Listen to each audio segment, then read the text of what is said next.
Maybe I'll hang around here. Are you ready to embark on a time-traveling adventure through the untold stories of old Hollywood? Today, we have something truly special for you. Get ready for 50 rare and unspoken photos with untold stories from old Hollywood. Let's get started. Olivia Newton-John, the groovy icon of the 1970s. With her stunning looks and golden locks, she became a prime target for critics eager to find flaws in her brand of catchy tunes. During a 1978 interview with Rolling Stone, they threw a quote from Randy Newman at her, questioning the appeal of her hit song, I Honestly Love You. But did she let it bother her? Not one bit. Olivia confidently responded, quote, well, obviously, if I thought there was some truth in that, it would upset me. I actually believe I Honestly Love You is a great song. She further defended her commercial success, explaining that just because a song is popular doesn't mean it's bad. The unbelievable journey of Star Wars in 1977. Back in 1977, the future of Star Wars was far from certain. 20th Century Fox faced a tough challenge trying to secure theater screenings for the movie. They had to play hardball, offering it as a package deal with another film, Other Side of Midnight. Despite theaters initially hesitating to show what they considered a kiddie movie, their leap of faith paid off massively. Chuck Vian, a former distribution head at Disney, recalls how the decision transformed the struggling St. Park Theater in Minneapolis. In just 1 week, Star Wars propelled their earnings to a mind-blowing $250,000, surpassing their previous 3 months' revenue. Inside the secret fear of Jack Nicholson. Before Jack Nicholson became the legendary Lakers fan we know today, he was a struggling character actor trying to make it in the City of Dreams, Los Angeles. In 1969, he landed a breakthrough role in Easy Rider, paving the way for his iconic performance in 5 Easy Pieces. Meanwhile, he found love in Michelle Phillips, a member of the beloved band, the Mamas and the Papas. However, there was one daunting obstacle standing in their way: Michelle's ex-boyfriend, Dennis Hopper. Jack's fear of encountering Hopper was so intense that he resorted to sleeping with a hammer under his pillow. Despite their collaboration on Easy Rider, it seems friendship had its limits when it came to dating the same person. Jim Morrison's wild ride to stardom. Jim Morrison, a mere 23 years old, took the stage with The Doors on The Ed Sullivan Show, where they performed their iconic hit, Light My Fire. Unafraid to ruffle feathers, they refused to alter the lyrics, leaving Sullivan offended and banning them from future appearances. Nevertheless, this appearance catapulted the band into the realm of superstardom. Girl, we couldn't get much higher. Morrison, however, struggled with the trappings of fame. Using the song's success as an excuse, he plunged into a world of nightly carousing, often fueled by LSD and copious amounts of alcohol. His wild behavior led to infamous incidents, such as Janis Joplin smashing a bottle over his head. Despite his self-destructive tendencies, Morrison thrived on performing. To him, it was a political act, a platform to engage the audience in a shared experience.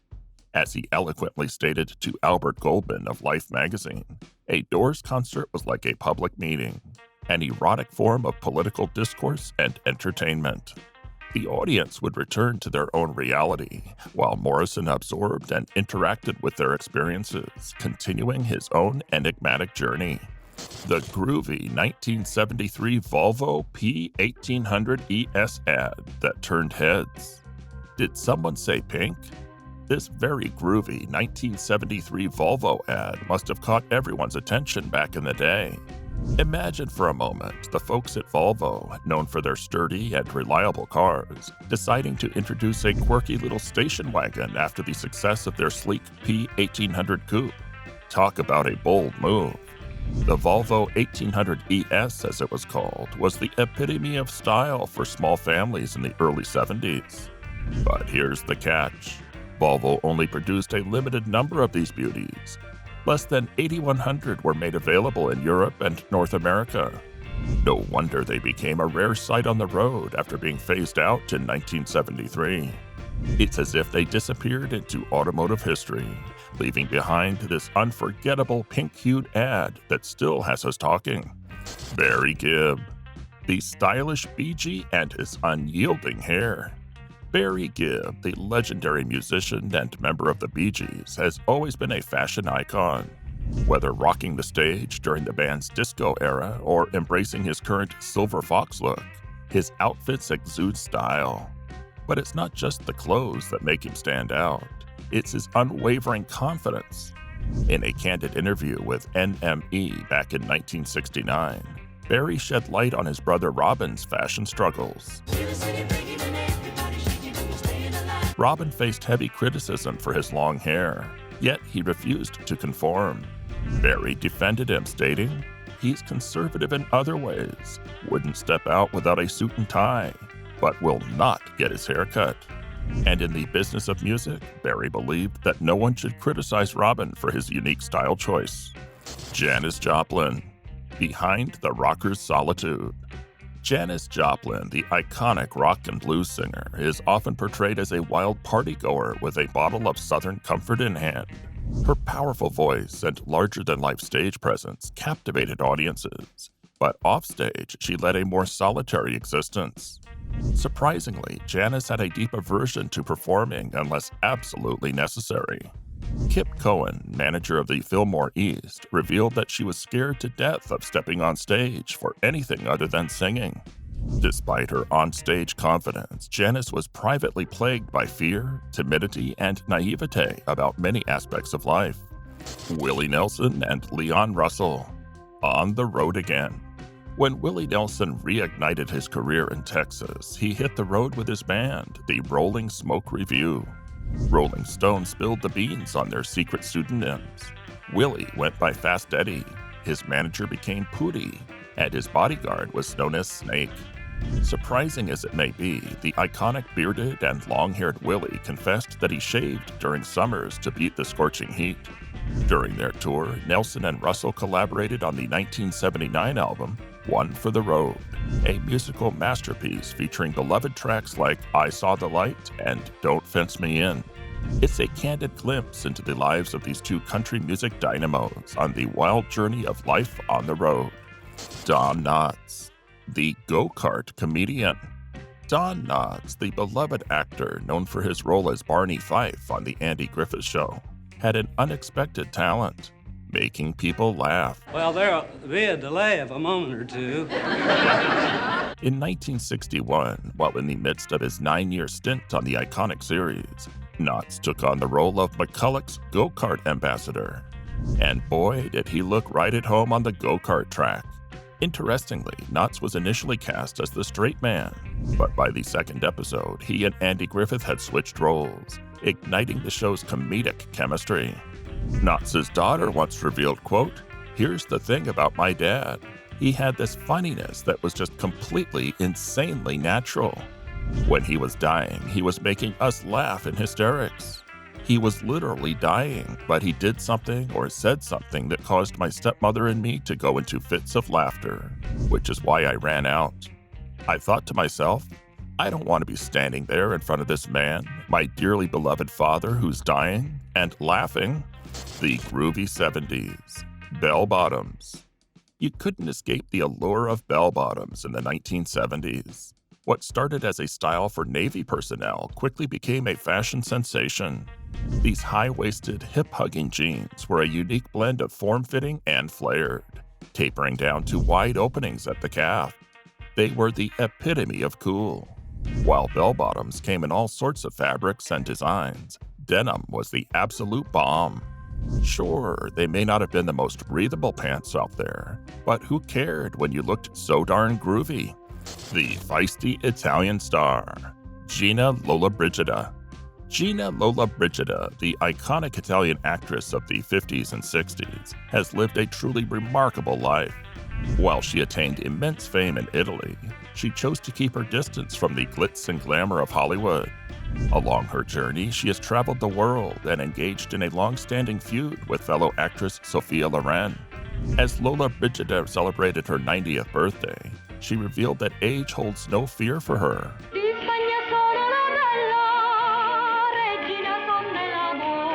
In fact, she feels more empowered than ever to face life's challenges head-on. She shared with The Hollywood Reporter, quote, 30 plus 30 plus 30.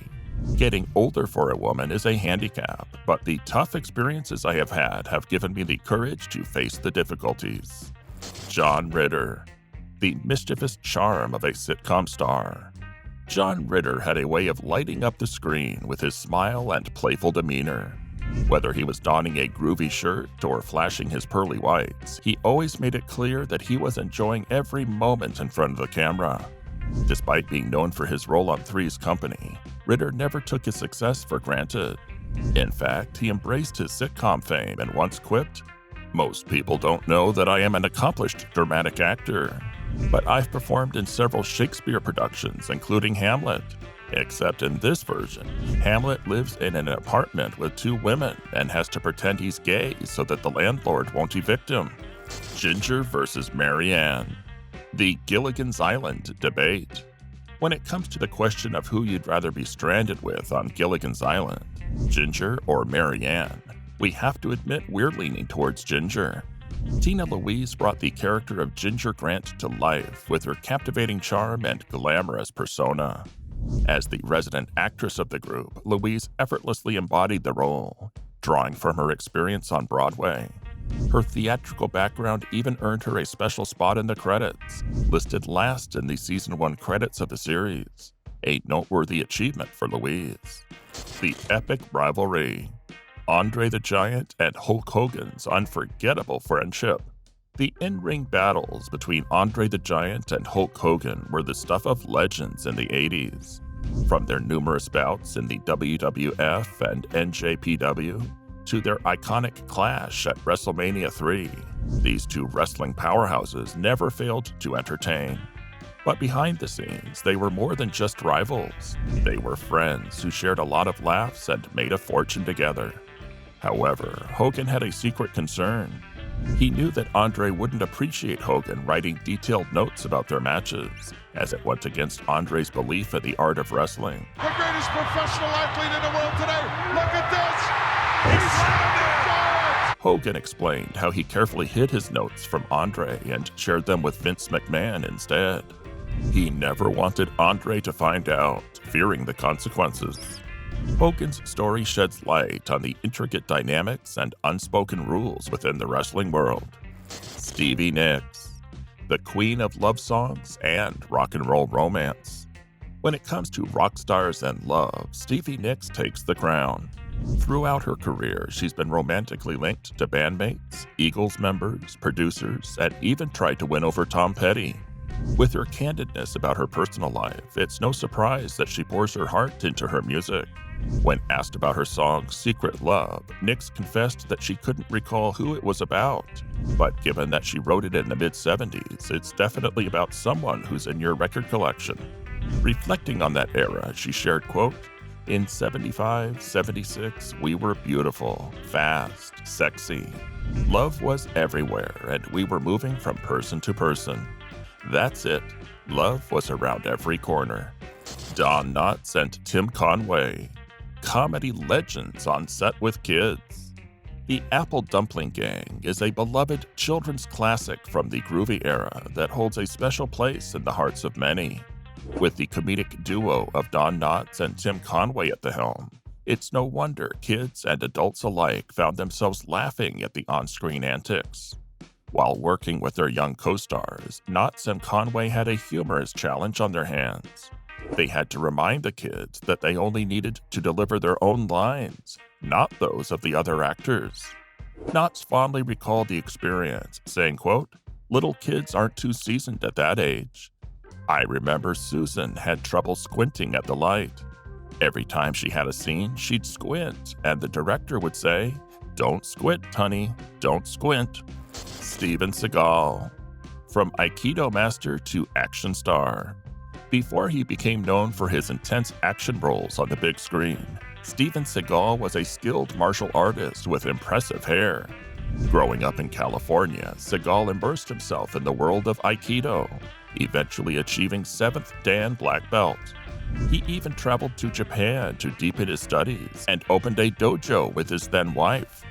Seagal has also claimed to have been recruited by the CIA for special training, though the veracity of this story remains uncertain.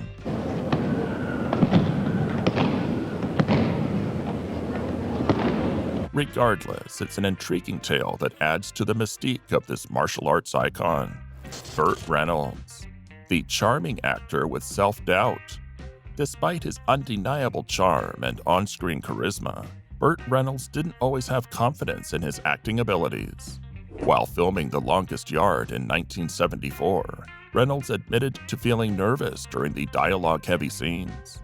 To ease his anxiety, director Robert Aldrich allowed him to do shtick takes alongside the scripted ones. Reynolds estimates that more than half of his scenes in the film are the result of those spontaneous moments of magic.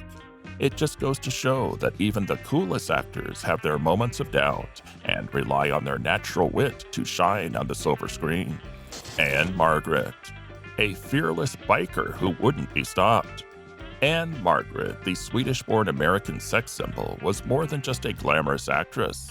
She had a true passion for motorcycles that she pursued fearlessly. Since the 1960s, she had been tearing up the asphalt on her Triumphs and Harleys, both on and off screen. Despite her love for motorcycles, there were times when she had to leave her bike behind, such as when she was touring with the Best Little Whorehouse in Texas. Throughout her years of writing, Anne Margaret experienced her fair share of falls and accidents. In 2000, she was involved in a motorcycle accident that left her with 3 broken ribs and a fractured left shoulder. However, her indomitable spirit and love for riding never wavered. Behind the Scenes of Batman, 1960s series. The Batman television series of the 1960s was a wild and wacky ride, providing audiences with over-the-top entertainment. Behind the scenes, however, the production had its fair share of risks. Burt Ward, who played Robin, revealed that the show was surprisingly dangerous for the actors. Ward experienced a series of mishaps, including second-degree burns and a broken nose from on-set explosions. Despite the risks, Ward emphasized that it was an incredibly fun and enjoyable experience. The show's energetic and vibrant atmosphere translated seamlessly onto the screen, creating a truly fantastic and unforgettable production.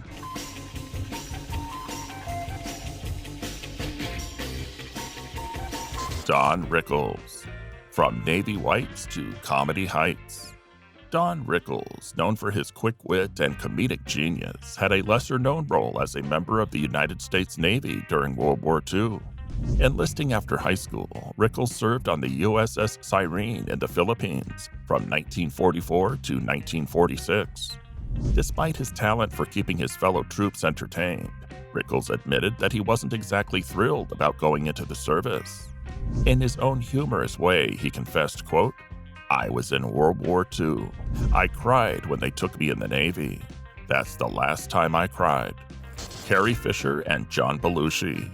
The Wild Nights on the Blues Brothers set. After the astronomical success of Star Wars, Carrie Fisher had the world at her feet. Instead of taking the predictable path, she chose to join the cast of the Blues Brothers as the fiery ex-fiancé of Jake Blues. However, the off-screen antics of Fisher and her co-star John Belushi became just as legendary as the film itself. Rather than retreating to their accommodations, they transformed their own blues bar into a den of wild parties that lasted until the break of dawn. Amidst the music and mayhem, Fisher recalled the presence of an enigmatic woman who took care of the fish tank while also supplying mescaline, a constant enabler of their never-ending revelry. Clint Eastwood's unconventional choice. Reading to Manus the Orangutan. Clint Eastwood's career has been full of surprises. After embodying the classic cowboy archetype for years, he took a daring leap and starred alongside an orangutan in Every Which Way But Loose. Originally intended for Burt Reynolds, Eastwood embraced the unexpected opportunity and added a unique chapter to his repertoire. Reflecting on the film's unconventional nature, Eastwood shared his perspective. Quote, "It was not quite the thing people were expecting. No one was particularly excited about it. It had nothing to do with Dirty Harry. I saw it as some camp deal.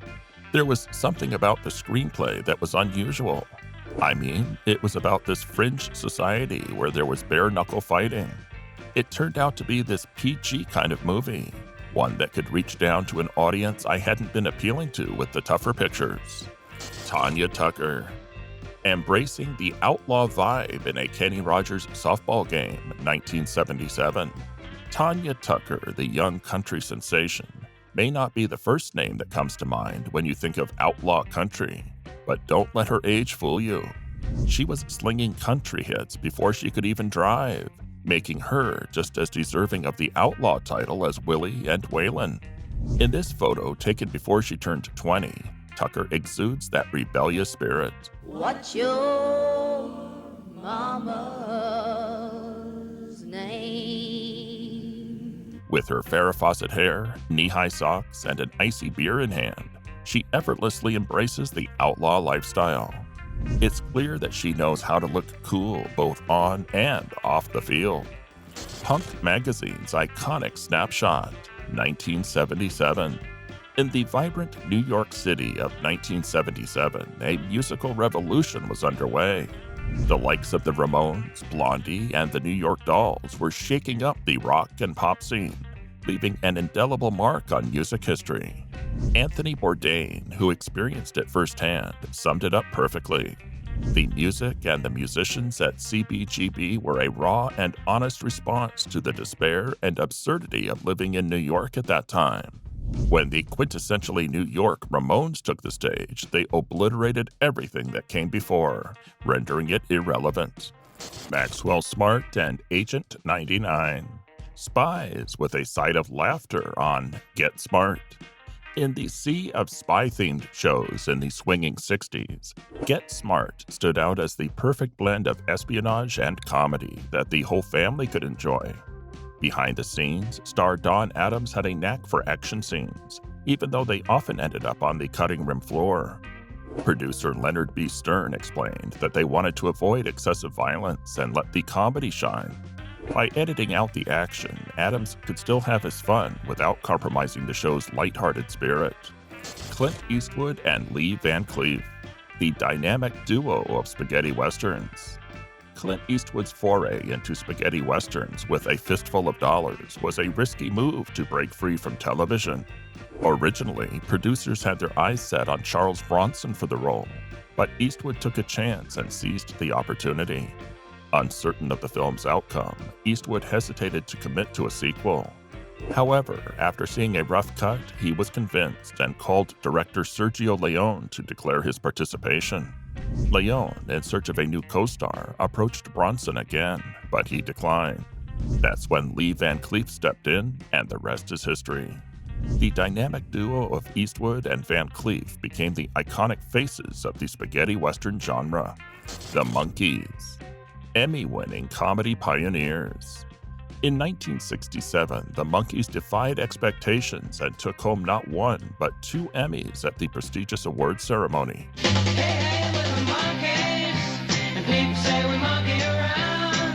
While critics may not have fully grasped their innovative approach, the show's surreal comedy and rapid-fire editing set it apart. Creator Bob Rafelson aimed to infuse TV with the radical spirit of filmmakers like Truffaut and Goddard, while channeling the madcap energy of the Marx Brothers.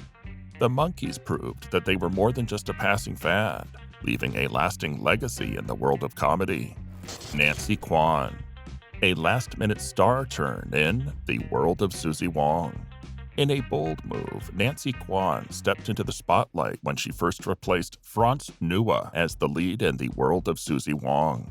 With 5 weeks of filming already completed, the production faced a challenging decision. Nua, dealing with personal issues and weight gain, was replaced by Kwan, her Broadway understudy. All the Hong Kong exteriors were reshot, and even a PR layout in Esquire had to be redone. Kwan's performance garnered critical acclaim, earning her a Golden Globe nomination for Best Actress. It's a testament to Kwan's talent and the resilience of the film's production team. The Groovy Trio. Tim Conway, Flip Wilson, and Burt Reynolds on The Flip Wilson Show.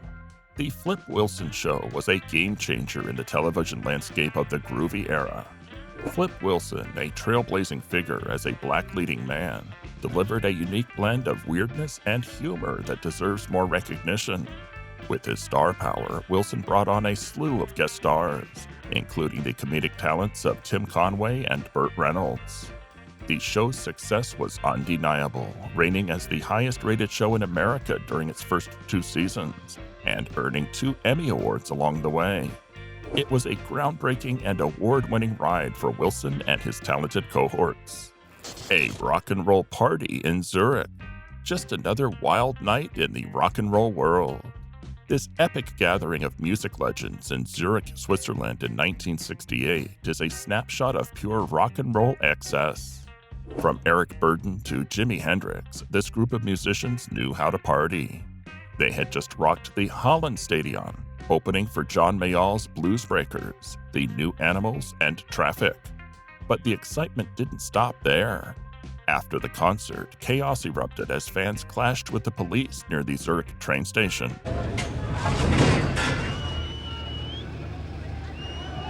Rubber bullets and water cannons were unleashed to control the crowd, setting the stage for the upcoming Globus riots and a rebellious atmosphere in Zurich. Sober or not, these rock stars certainly knew how to leave their mark on the world. Stevie Ray Vaughan was still figuring things out in 1979. Finding his way through the ups and downs, Stevie Ray Vaughan was still in the process of figuring things out in 1979. He was busy assembling his loyal backing trio and gaining recognition with his electrifying performances around Austin. However, amidst the rising success, a dark cloud loomed over him. Towards the end of the year, Vaughan was arrested for drug possession, casting a shadow over his promising career. Even blues legend Muddy Waters, who had witnessed Vaughan's talent firsthand, said Stevie could perhaps be the greatest guitar player that ever lived, but he won't live to get 40 years old if he doesn't leave that white powder alone. The arrest followed Vaughan for the rest of his life, and for a while it kept the band from touring overseas. The iconic Raleigh chopper bike of the groovy era. Riding in style on a groovy Raleigh chopper, this 1971 photo captures the essence of a bygone era. If you were a kid in England during those days, chances are you coveted this iconic bike like no other. While similar bikes were made in America, the chopper achieved legendary status across the pond. Even without the internet, the allure of these bikes crossed borders. Today, collectors cherish these two-wheeled gems, but they come with a hefty price tag. According to avid collector Darren Sykes, the most expensive chopper he's seen fetched over £7,000. Imagine that, owning a pristine, boxed MKL 10-speed straight out of the time capsule. Debbie Harry, the punk rock goddess of the 70s. In the gritty streets of 1970s New York City, one figure stood out among the eclectic mix of artists and musicians, Debbie Harry. As the frontwoman of Blondie, she exuded rock star energy with her striking blonde hair and seductive voice. But it wasn't just her image that captivated audiences. Her songwriting talent was undeniable.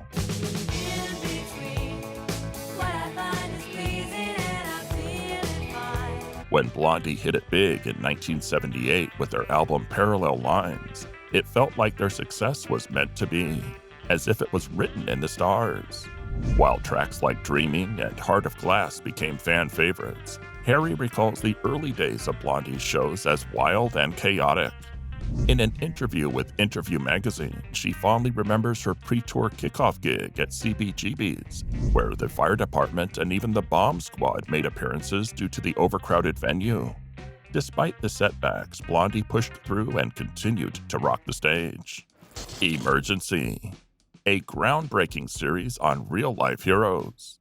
Long before the era of reality cop shows and emergency documentaries, there was Emergency. This pioneering TV series provided a realistic glimpse into the daily lives of paramedics, police officers, and firefighters as they heroically saved lives. A trailblazer in the municipal services genre, Emergency laid the foundation for similar shows that followed. Spanning 6 seasons, it even spawned 6 made-for-TV movies. And here's the kicker. It had a Saturday morning cartoon spin-off called Emergency Plus 4, featuring a group of kids assisting the paramedics. Surprisingly, the animated series ran for 2 seasons. While the cartoon may sound unusual, the original show remains a thrilling watch to this day. Burt Reynolds, the charismatic actor with shtick takes. Burt Reynolds, the beloved actor of the groovy era, exuded charm and a carefree spirit on screen that endeared him to audiences. Despite his magnetic presence, Reynolds doubted his own acting abilities. During the filming of The Longest Yard in 1974, he felt nervous about the dialogue-heavy scenes. Director Robert Aldrich, recognizing Reynolds' unease, gave him the freedom to do shtick takes alongside the scripted ones. Reynolds would let loose and improvise, hoping to stumble upon some magic. Surprisingly, more than half of his scenes in the film were a result of these spontaneous and playful takes, showcasing his natural talent for entertaining the audience. Clint Eastwood and Mantis the Orangutan, comedy team on Every Which Way But Loose. They say working with children and animals is a challenge, but Clint Eastwood had no choice when he took on the comedy film Every Which Way But Loose, co-starring Mantis the beer-drinking orangutan. The on-screen chemistry between Eastwood and Mantis was undeniable, likely because their scenes had to be kept short and snappy. If things dragged on too long, Mantis would get bored, and nobody wants to deal with a bored orangutan. Hey, buddy, are you taking your mother for a ride? Despite the potential challenges, Eastwood must have enjoyed the experience as he returned for the sequel. Lucille Ball and Desi Arnaz, partners in business even after divorce. 1960. Despite their divorce in 1960, Lucille Ball and Desi Arnaz maintained a professional partnership through their beloved studio, Desilu Studios. Founded in 1950, it allowed them to create and produce their own shows, while ensuring they received their fair share of profits. However, as Arnaz's drinking began to affect his decision-making, Ball eventually bought out his stake in the company in 1962.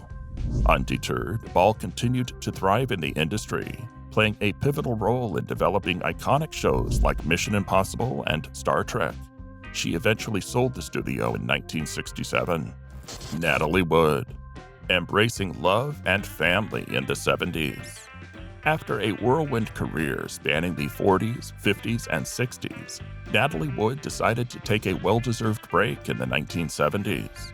During this time, she reconnected with her former flame, Robert Wagner, and together they welcomed a child in 1974. Natalie's sister Lana noted that this period brought a sense of relaxation and contentment to Natalie's life. In her memoir, Lana described Natalie and Wagner's marriage as one of the strongest in Hollywood. They were devoted partners and loving parents, having overcome challenges and embraced the changes that come with time. Their determination to make their long-lasting marriage work set them apart. Marilyn Monroe and the timeless charm of Some Like It Hot. Some Like It Hot is a classic film that embodies the carefree spirit of the late 50s. It's a comedy that pushes boundaries and showcases the comedic genius of Jack Lemmon, while Marilyn Monroe shines as the ultimate blonde bombshell. Behind the scenes, Monroe's allure was captivating, even to her co-star Tony Curtis, who admitted to a fling with her during filming. He wrote, quote, "When I was in bed with Marilyn, I was never sure, before, during, or after, where her mind was."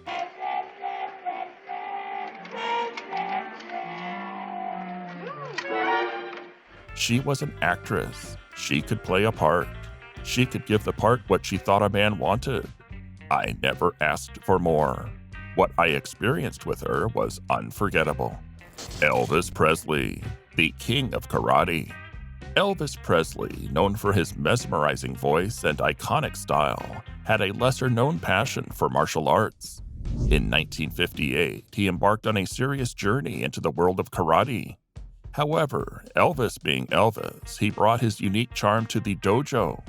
Master Kang Ree, his trainer, revealed that Elvis would often don his trademark boots during training sessions, and even insisted on practicing with real firearms instead of the usual wooden guns. According to Ree, Elvis possessed impressive technical skills and dedicated a significant amount of time to perfecting his craft. The King's love for karate was just another testament to his larger-than-life persona. The bullet bra, pointy fashion trend of 1955. In the fashion world, trends come and go, but the bullet bra of 1955 left a lasting impression. Post-war, women reveled in the abundance of lingerie choices, and the bullet bra stood out as the most memorable and eye-catching undergarment of its time. Its conical shape, exaggerated by padding and a false point, created an ultra-feminine silhouette that women desired. To achieve the perfect fit, some resorted to stuffing their bras, defying the natural contours of the human body. Fashion truly knows no bounds. Demi Moore. From wee to superstardom. In 1981, before her acting days, Demi Moore made headlines by posing nude for Wee magazine, the French counterpart of Playboy. Previously known as Louis, the magazine underwent a transformation under Playboy's ownership. As a pinup model for the elite modeling agency, Moore ventured to Europe where she graced the pages of Wee, albeit with a little white lie about her age. Surprisingly, the provocative shoot didn't hinder her career. Just a few years later, Moore skyrocketed to become one of Hollywood's biggest stars. The sultry Bridget Anne Marie Bardot back in the 50s. In the 1950s, Bridget Bardot sizzled as the ultimate it girl of her time. Alors tu te lèves tout mouillé? Tu veux que je te porte? While her busy filming schedule often took her away from her beloved France, Bardot found solace during the making of The Night Heaven Fell in Spain. Miserable at first, she discovered the joys of sangria and flamenco dancing. Nights off meant barefoot dancing, strumming flamenco guitar, and earning the affectionate nickname Guapa from the locals. Bardot's free spirit transcended borders. Sharon Stone. Showing some leg. In the early 1980s, Sharon Stone was still establishing herself as an actress, primarily working in television roles. But she had a clever plan to break free from typecasting and make a bold career move. Stone used her intelligence to redefine her image. By showcasing some black and white photos reminiscent of Man Ray's work to the photo editor of Playboy, she strategically positioned herself as a sexy and sophisticated actress. Her calculated move paid off as she landed the iconic role in Basic Instinct shortly after. Marilyn Monroe. Iconic moment at the Ambassador Hotel, New York. In 1955, Marilyn Monroe was at the peak of her fame. Rather than reveling in her success, she chose to dedicate herself to honing her acting skills.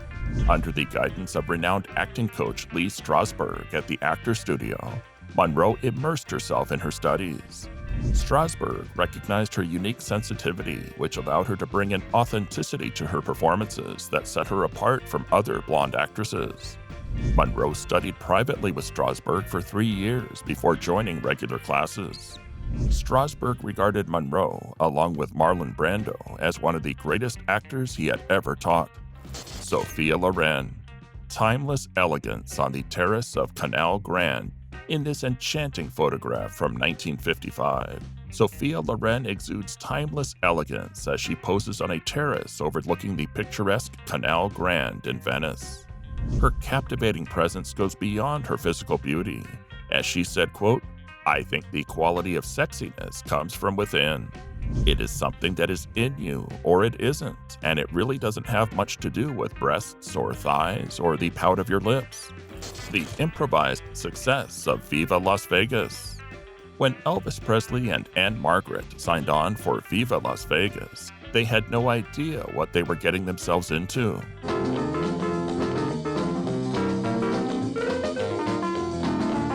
Director George Sidney revealed that there wasn't even a script in place when they agreed to be part of the film. Originally intended to be set in the Middle East, the story underwent a complete transformation after some brainstorming sessions. Sidney explained, quote, "We turned it around and we wrote the script in about 11 days. We changed the whole thing and decided to do it in Las Vegas. Despite the lack of initial planning, Viva Las Vegas became a beloved classic and a fan favorite. The infamous bra incident on the set of The Outlaw. Howard Hughes, the famed aviator and filmmaker, left his mark on the film industry with his innovative ideas. While working on the film The Outlaw in 1943, Hughes designed a special bra for actress Jane Russell to enhance her bust.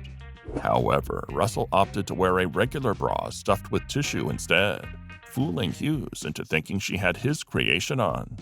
As Russell recalled, quote, "I never wore it in The Outlaw, and he never knew. He wasn't going to take my clothes off to check if I had it on. I just told him I did." An unlikely dance at the White House. Princess Diana and Clint Eastwood. In a curious pairing at the White House in 1985, Princess Diana found herself dancing with Clint Eastwood, raising questions about their unlikely connection. According to accounts, Nancy Reagan orchestrated the dance with the intention of pairing Diana with notable figures. As the band played You Should Be Dancing, John Travolta was directed to ask Diana to dance. Meanwhile, Eastwood and Diana engaged in casual conversation during their dance. Tom Selleck later revealed that Eastwood confessed feeling uncomfortable dancing with the princess, and jokingly remarked that at 24 she was too old for him. Nonetheless, Eastwood later reflected on the experience, saying, quote, "She made my day." And that brings us to the end of our journey through 50 rare and unspoken photos with untold stories from old Hollywood. If you loved this video, don't forget to like, subscribe, and hit that notification bell.